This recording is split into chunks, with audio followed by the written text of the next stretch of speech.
In this video, I'd like to show you how you can write a program using the 328 to blink an LED.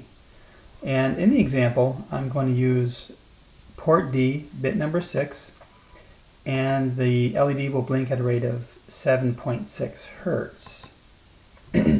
So to start with, we create a program in C, and I'll need to set the DDRD for PD6, which is this number in hex of 40. That will make PD6 an output bit. The next thing we'll do is we'll use the book as a template, and in the book there is an example. We're going to follow that example, and we are going to next set the mode for the waveform generation. So for waveform generation, the mode I'm going to pick is a 42, and I'll type that in as a TCCR0A, and that will be equal to the number 0x and 42. Now, if you want to know more about this, refer to the book, and it explains the different modes. But this mode is going to allow me to blink an LED. Next, we need to set the rate correctly. And there's two registers we need to use to set the rate. One register is the TCCR0B, and the other one is the OCR0A.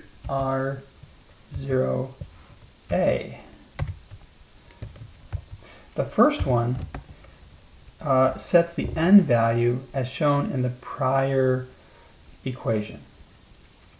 And the second register here will set the, it sets the OCR0A, and it is shown in the equation as well. So these two things are used in the above equation, which determines your output frequency. And again, for my example, I'm choosing 7.9 hertz. So the numbers become this. This register will be a 0x04. Now I want to say that N is not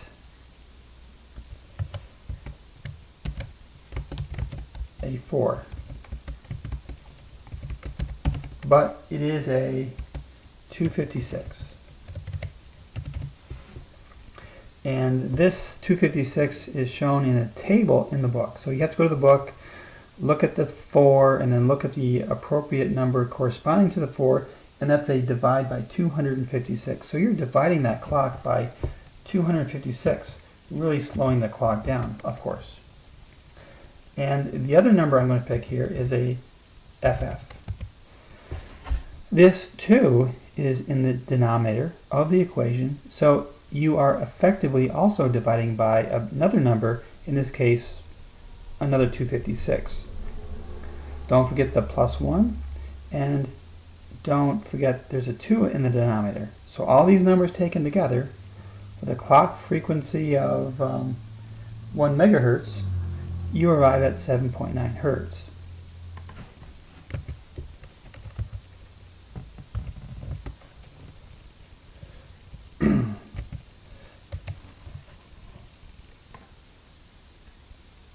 Well, that's pretty much it. Again, in summary, one sets the DDRD, sets the mode, sets these two registers to their appropriate numbers, and when you plug those numbers into the equation, you'll get a frequency, and that frequency is the frequency at which the pin goes from a 0 to a 1, 0 to 1, 0 to 1, and back and forth forever. That, that waveform on PD6 will continue to be there, going back and forth, even if you go into other program. So you could have other lines of code here to do other things, and in the background, behind the scenes, this waveform is there, which is nice. So you can have a waveform present while at the same time using the processor to do other things. this waveform doesn't use the processor's time when it is operating.